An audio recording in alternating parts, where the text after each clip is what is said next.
জিদানকে যেভাবে আমরা বরণ করে নিয়েছি, মেসিকে আমরা যেভাবে বরণ করে নিয়েছি, তার চেয়ে কোনো রকমের কোনো কমতি থাকবে না।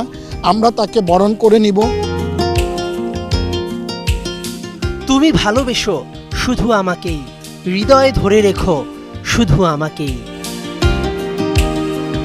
সমর্থকদের ভালোবাসার টানি যে ইংল্যান্ড থেকে 185 নম্বরে থাকা লাল সবুজের দেশটাতে এসেছেন হামজা চৌধুরী।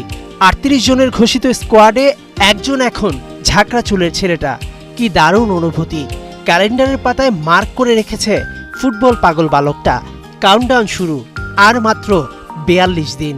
দক্ষিণ এশিয়ার সেরা ফুটবলারের আগমনের জন্য বাফুফের আছে বিগ প্ল্যান। এই তাবিদ আওয়াল টেকনিক্যাল কমিটির চেয়ারম্যান ছিলেন, ন্যাশনাল টিম ম্যানেজমেন্ট কমিটিতে ছিলেন, মেসি বাংলাদেশে এসেছিলেন। এবং মেসিকে আমরা কিভাবে বরণ করব, মেসিকে আমরা কোথায় রাখব, আর আমাদের আজকে বাংলাদেশের খেলোয়াড় হামজা কি খাওয়া দাওয়া করবে, হামজা কোথায় থাকবে, হামজা কোথায় ঘুমাবে, হামজার সঙ্গে কোন সিকিউরিটিরা থাকবে, সেদিকে কিন্তু অলরেডি আমাদের বাংলাদেশ ফুটবল ফেডারেশনের সম্মানিত সভাপতি তাবিদ আওয়াল সাহেব সজাগ দৃষ্টি রেখেছেন। লেস্টার সিটি থেকে শেফিল্ড ইউনাইটেডে আসায় নিয়মিত গেম টাইম পাচ্ছেন হামজা। এরই মধ্যে খেলে ফেলেছেন 2টা ম্যাচ, দুটিতেই জয়। পরের ম্যাচ জিতলেই উঠবে টেবিলের শীর্ষে, যেটা ছন্দে রাখবে হামজাকে। হামজা যে এখন শেফিল্ডে খেলছে, এটা হামজার জন্য একটা টার্নিং পয়েন্ট, এবং হামজার জন্য এটা অনেক বেটার আমি মনে করি। কারণ সে কিন্তু একটা প্লেয়ার যখন রেগুলারলি খেলবে, সে কিন্তু বেস্ট প্লেয়ার হয়েছে এবং সে কিন্তু অনেক ভালো ফুটবল খেলছে। সাইড লাইনে বসে থাকার চেয়ে আপনার রেগুলারলি খেলা, এখন শেফিল্ডে সে রেগুলার ফুটবল খেলতেছে, অবভিয়াসলি তার জন্য এটা ভালো হয়েছে।